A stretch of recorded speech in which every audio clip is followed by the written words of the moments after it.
I'm Dan Egan. I'm director of the Springfield Chamber of Commerce, and I have just two things to do, and that is to summarize this entire conference and to get you back to work.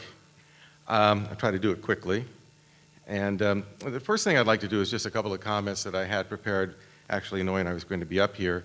And I think we ought to, and it's been voiced up here in some effective ways, celebrate that we live in two distinctive cities. You don't find that very often, and when you do and it works, it's a special thing that we take for granted all the time, and I've lived a lot of places. We can do better in making sure that we celebrate the distinctiveness of having two cities here. And we share a lot. You know, we can't share everything. VA clinic. But hey, we do share a lot of things that we discussed today, our roadways, our transportation links, the air we breathe, a desire to have two working, attractive, destinational downtowns, and the future. We both are going to share the future that's before us, and we have different horizons. There's a great quote I like from Adenauer, who said, we all live under the same blue sky but have different horizons, and that's what makes it exciting to live in this metro area. Now, the other thing I was asked to do is to kind of summarize, and as I say, there was a lot to summarize. The word comes back from my 60s. It was heavy up here. But I did make some notes along the margin of things I heard today, some new, some not new, some things I learned, maybe you did too. I'm just going to list a few of them. First thing I heard today that I didn't know before is we don't have congestion. Thank you. That was very good. We think we have congestion all over the place. We're trying to fix it furiously, but probably if you've ever lived in Washington, D.C., you know we don't. The word walkable, when you try to type it, spell check will stop you all the time and say it's supposed to be walkable, which actually makes a lot of sense. Transportation drives development, and the market drives real development, the reality of development. I think that was well put today. Diversity of transportation means individual choice. And I wrote down cash cab next to that, I don't know why. The experience economy, and Portland actually is the #1 city that attracts single young professionals, and they're willing to go there for far less money than they could go a lot of other places, but Portland's been #1 for about the last 10 years in attracting that kind of creative class, so it's a lot we could learn from that. Michigan will beat the Ducks. No time really soon, I'll just say that. Two things we don't have, streetcars and sales tax. And I don't know which one will come first. I can think of that, but transform and thrive. And I think really that's easy to say, but it's hard to put into action perhaps that by changing your city, your cities, your region, the only reason to do that is to thrive.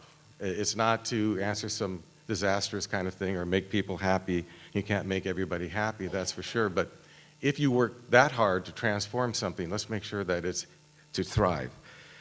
Things are hard to get done in Washington, D.C. I learned that today.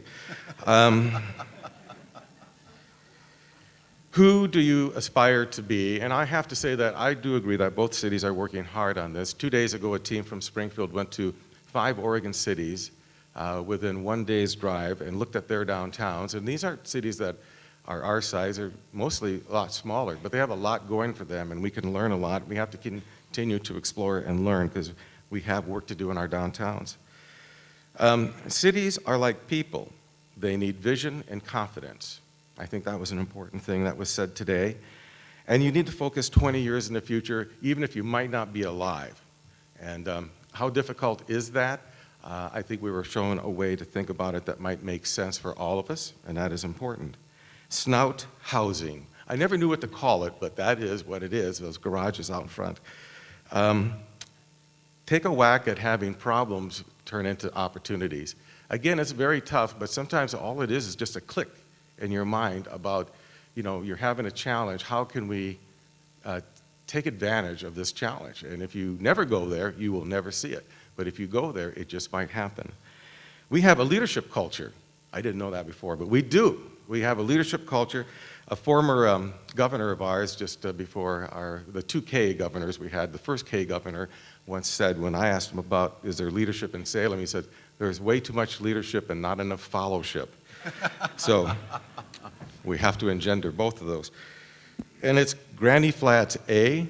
I'm from northern Minnesota, so that's what Granny Flats really are called, Granny Flats A.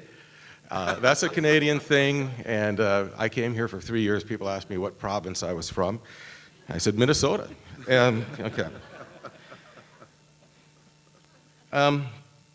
A couple of things before I just close here. I want to make sure that we do acknowledge LTD's heavy lifting, and they are a big sponsor, but not just a sponsor of this, the organizers.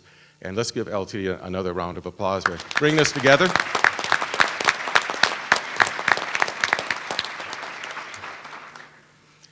And they tell me that if you've given them your email and registered that way, that they will send you a survey online for you to fill out and get back to them, and then they're going to pester you forever with other emails. No, I'm just kidding. You'll get a survey, and please fill that out, because if you find worth in this, we'll do it again. And if it's, again, not of a value, we'll move on and find another way, but I think hopefully you have some critical remarks about your time that you invested here. They've got a bunch of other notes, but I will just close because it's time to close. The one comment up here late in the discussion was, this is not rocket science. My wife has a unique way of saying that. She said, it's not rocket surgery, and it's not. But it's hard work to make something of your future. And why is it always hard if it's that simple? Because it does take some intangibles and some abstract things. It takes leadership and vision and consensus and sometimes bloody battles to get to the next place you want to be. But if you never take the step on that road, you'll never get there. So let's remember that. Keep the talk going, take some steps, and keep the conversations going, and we'll see you all next time. Thanks for being here.